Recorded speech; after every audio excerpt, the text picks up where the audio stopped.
उनके साथ हमारे पुराना के डीएसपी साहब भी साथ में हैं।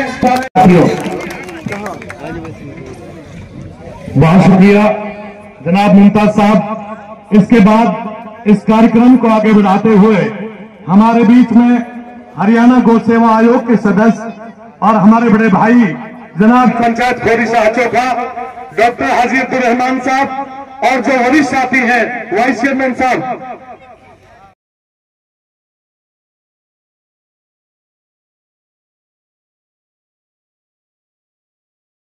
उनको गौर से सुने और इन पर अमल करें। सरपंच में बहुत अधिकारी आए हैं, एसपी आए हैं और चले गए हैं, मगर ये वो मर्द मुजाहिद वो शख्सियत है ये उस लफ्ज को पकड़ के इस मेवात की को काम कर रहे हैं कि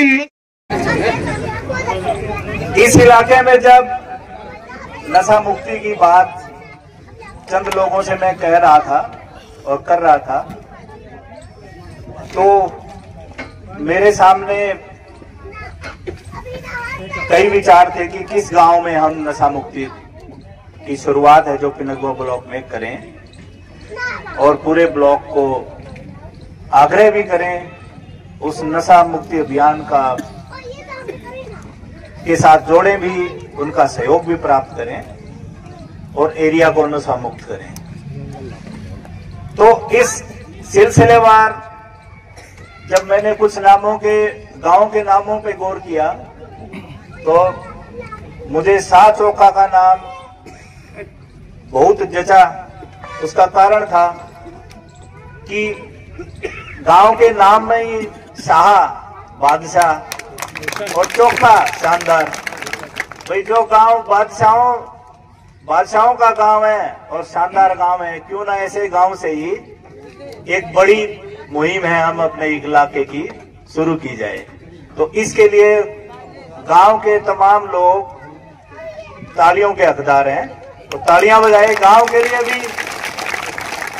जो लोग जिन्होंने ये कार्यक्रम रखा है उनके लिए भी, पूरी सरदारी के लिए भी और आसपास के गणमान्य लोगों के लिए भी जिन्होंने ये काम किया है। तालियां उतनी है नहीं वैसे जितनी बजनी चाहिए। और मैं आपको वैसे बता देता हूं कि जो नशा मुक्त जीवन है और हमारा स्टेट नारकोटिक कंट्रोल ब्यूरो का जब नया टैगलाइन है, नारा है, नशा मुक्त जीवन नायाब जीवन, नशा मुक्त जीवन एक शानदार जीवन, तो उसमें तालियों का वैसे ही बहुत महत्व है। तो इसके लिए एक बार और तालियां बजाएं। ये मैं नहीं कहता, ये साइंस कहती है कि ताली बजाने के कम से कम कई फायदे हैं। तालियां बजाने का मतलब है कि आप हर्ष से परिपूर्ण हो, मतलब खुश हो। तालियां बजाने का मतलब है आपने कोई चुनौती को पार कर लिया है। तालियां बजाने का मतलब है कि आप किसी चुनौती का सामना कर रहे हैं और उसको जीतने जा रहे हैं। तालियां बजाने का मतलब है कि आप उस आमोद प्रमोद के जीवन में प्रवेश कर रहे हैं जहां खुशियां हैं, जिसके लिए ईश्वर ने, अल्लाह ने हमें बनाया है। कि बहुत से लोग बस जो हमारा इलाज करते हैं तो वो जितने भी पॉइंट्स है हमारे हथेली में, हाथ में, वो कहाँ दबाते हैं? हाथ में ही तो दबाते हैं। ये हार्ट का है, ये पेट का है, ये गैस के लिए है, ये लीवर के लिए है, ये पेनक्रियाज के लिए है। तो जब आप ताली बजा रहे होते हो तो अपने आप को निरोगा कर रहे होते हो। इसी बात पे तालियां बजाओ। और वैसे भी दिन में जो आदमी ताली बजाता है 15 मिनट रोज, उसको रोग भटकता ही नहीं है, रोग आसपास ही नहीं भटकता है। तो आज से ये काम तो शुरू कर लो जो ज्यादा आसान है। तो साइंस कहती है कि हमें ताली बजानी चाहिए, हमें खुश रहना चाहिए, क्योंकि जब हम खुश होंगे तभी हम खुशियां बांट सकते हैं। जब खुशी नहीं है तो दूसरे को खुश रखेंगे कैसे? तो इसी तरीके से जब हम खुद नशा मुक्त नहीं है तो दूसरे को नशा मुक्त करेंगे कैसे?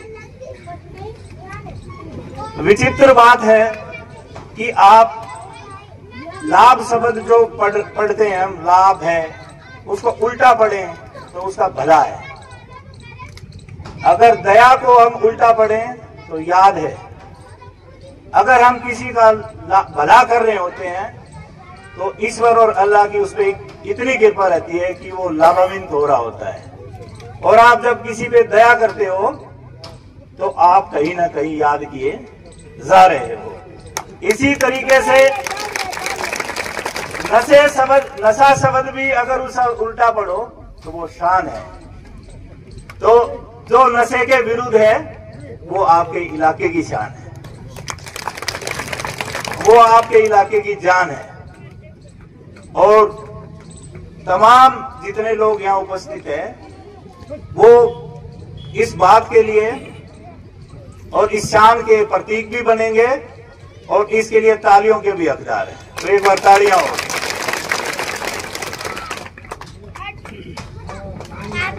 जब मेवात में नशा मुक्ति की बात आई तो कई चीजें मेरे दिमाग में थी,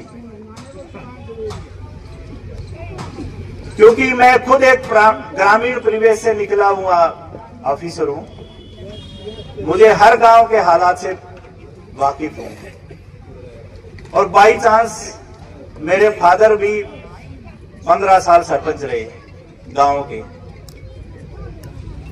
तो मुझे पता था कि अगर जिम्मेवारी से कोई काम किया जाता है और भले में काम किया जाता है तो उसमें आमजन है वो ना तो कभी खुद निराश होता है और ना कभी निराश करता है। वो जो ठान ले तो वो चीज होके रहती है। कई गांवों में मैं इस मुहिम के तहत गया और मुझे फक्र है ये बताते हुए कि गांव वालों ने हमें चंद पिछले दिनों में इतना साथ दिया है कि नशा मुक्ति अभियान मेवात में अपने आप में एक वो फोर्स बन गया है जिसको आसपास के इलाके के लोग भी जानने की कोशिश कर रहे हैं कि ये हो कैसे रहा है। तो उसके लिए आप सभी तालियों के हकदार हैं।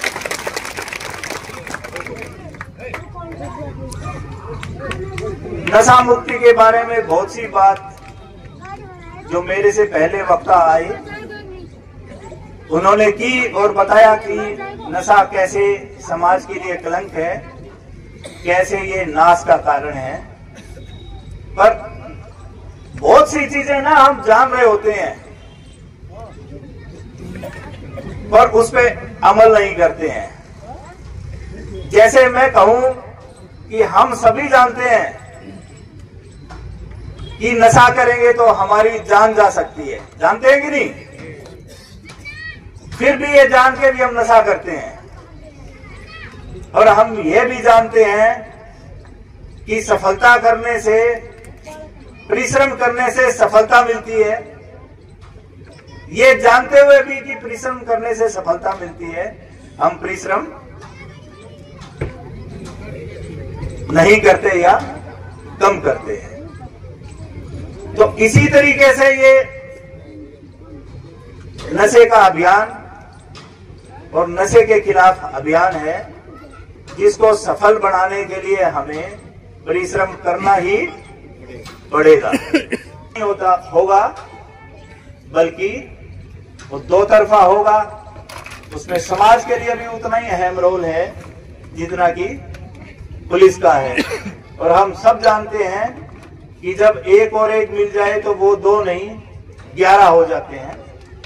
तो आज से ही हम सबको प्रण करना है कि हम जैसे दूध में पानी के मिलने से दूध की कीमत के साथ पानी की कीमत भी उतनी बढ़ जाती है, तो उसी तरीके से हम एक दूसरे को सहयोग करके जो नशे की बीमारी है उसका जड़ मूल से नाश कर दें। जितने लोगों ने भी हमसे अपेक्षा की है सहयोग की, मैं वादा करता हूं और मुझे पगड़ी भी पहनाई गई है और वैसे भी जाति में चौधरी हूं, तो मैं उस चौधर का और पगड़ी को की जो चौधर है उसको बचाने का भी वादा करता हूं तो जितनी आपने उम्मीद लगाई है उससे कहीं ज्यादा हम वो काम करके दिखाएंगे और इस पूरे एरिया को नशा मुक्त करके दिखाएंगे। और मैं यहाँ खड़े होकर वार्निंग देता हूं उन लोगों को जो इस प्रकार के कार्य में संलिप्त है या इस प्रकार के कार्य को असिस्ट करते हैं, या तो वो ये काम छोड़ दें या मेवात छोड़ दें। अब दोनों नहीं कर पाएंगे तो हम भी बताएंगे कि उनको नशा भी कैसे छुड़वाते हैं और मेवात भी कैसे छुड़वाते हैं। नए कानूनों में इतने शानदार प्रोविजन दिए हैं, मैं नशे के नहीं, चाहे वो साइबर क्राइम हो, चाहे कुछ अन्य क्राइम की बात हुई, गोकशी की बात हुई हो, जुए की बात हो, सट्टे की बात हो, जो एक बार से अधिक अपराध करता है उसको संगठित अपराध की श्रेणी में रखा गया है और उसमें सजा का प्रोविजन बहुत ज्यादा है। तो या तो वो लोग ये काम बंद कर दे या फिर भुगतने के लिए तैयार रहे, क्योंकि जितने भी हमारे बड़े बुजुर्ग या जितने भी देशभक्त हुए हैं उनकी एक शालीनता और एक अच्छी चीज जरूर रही है, माफी करने की क्षमता। तो अब तक जो हुआ है उसको माफ किया जा सकता है क्योंकि वो बुजुर्गों का भी कहना है, पर भविष्य में कोई अगर इतना कहने के बाद भी कोई अगर इस प्रकार का काम करता है तो माफी योग्य बिल्कुल नहीं है और हम बहुत सख्ती से निपटेंगे उन लोगों से जो ये काम करते हैं। और बिल्कुल एक पहले वक्ता हिदायत कमांडो ने बताया कि ये गांव में चंद 5-7 लोग ही हैं पर बदनामी पूरे एरिया की किए हुए हैं। ऐसे लोगों को क्यों हम जगह दें, क्यों गांव में जगह दें, क्यों समाज में जगह दें और क्यों उनको बड़ा बनाएं। नए कानूनों में प्रोविजन है, अगर कोई भी आदमी इस प्रकार के अनाप शनाप कार्य से क्राइम करके उसने कोई संपत्ति अर्जित करी है तो उसको कन्फिस्केट किया जाएगा और मैं ये काम करके दिखाऊंगा। नशे के विरुद्ध हमने कुछ लोगों को चिन्हित किया है और बहुत जल्द आप देखेंगे कि वो जेल के सलाखों के पीछे होंगे।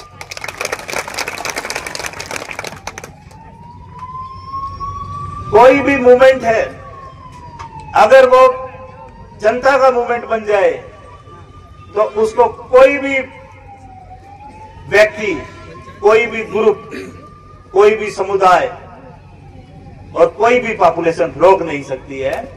तो हम ये करके दिखाएंगे और हम वादा करेंगे, हमने जैसे संकल्प लिया है ऐसा ही एक दूसरे से वादा भी करेंगे कि ये जो नशे की बुराई है उसको हम जड़ मूल से उखाड़ फेंकेंगे।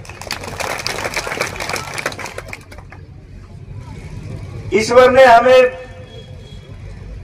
2 हाथ दिए हैं, 2 कान दिए हैं, 2 आंख दी है पर जुबान एक दी है। इसका निहितार्थ शब्दार्थ तो यह है कि व्यक्ति ज्यादा काम करे, ज्यादा देखे, ज्यादा सुने और कम बोले। पर हम करते क्या है, कम काम करते हैं, कम आंखों से देखते हैं, कम कानों से सुनते हैं और बोलते बहुत ज्यादा है। पर अब वक्त की जरूरत है कि आप लोग हाथों से काम करें, कानों से सुने, आंखों से देखें और चुपके से वो बात पुलिस तक पहुंचा दें। बाकी का काम मैं अपने आप करा लूंगा। 2000 लोग हैं हमारे पास और अपने आप में एक ताकत है। जो शक्ति और सामर्थ्य की बात कर रहे थे हमसे, मेरे से पहले वक्ता, और पुलिस के सख्त होने की या शक्तिकरण की बात कर रहे थे, तो वो भी मैं वादा करता हूं कि हम पूरी सशक्त शक्ति से ही उन लोगों के खिलाफ कार्रवाई करेंगे।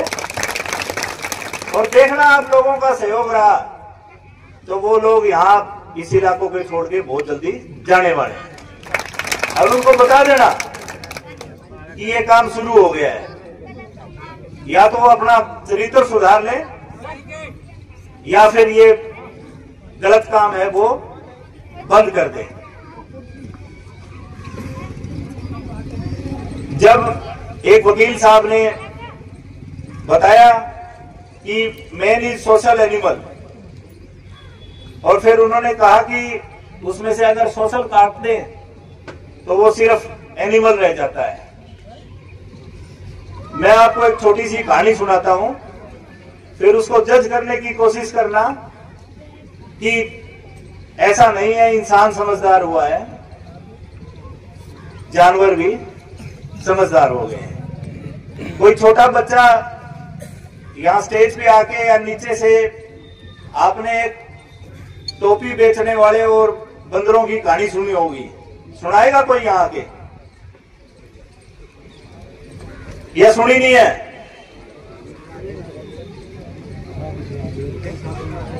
वकील साहब सुना दें, कोई बात नहीं। कोई पत्रकार बंधु सुनाए आज। ये तो सारे दूसरों की वो फोटो ही बनाने में रहते हैं, आज वो सुनाएंगे और हम फोटो बनाएंगे। आओ भाई, कोई आगे आओ, आओ भाई।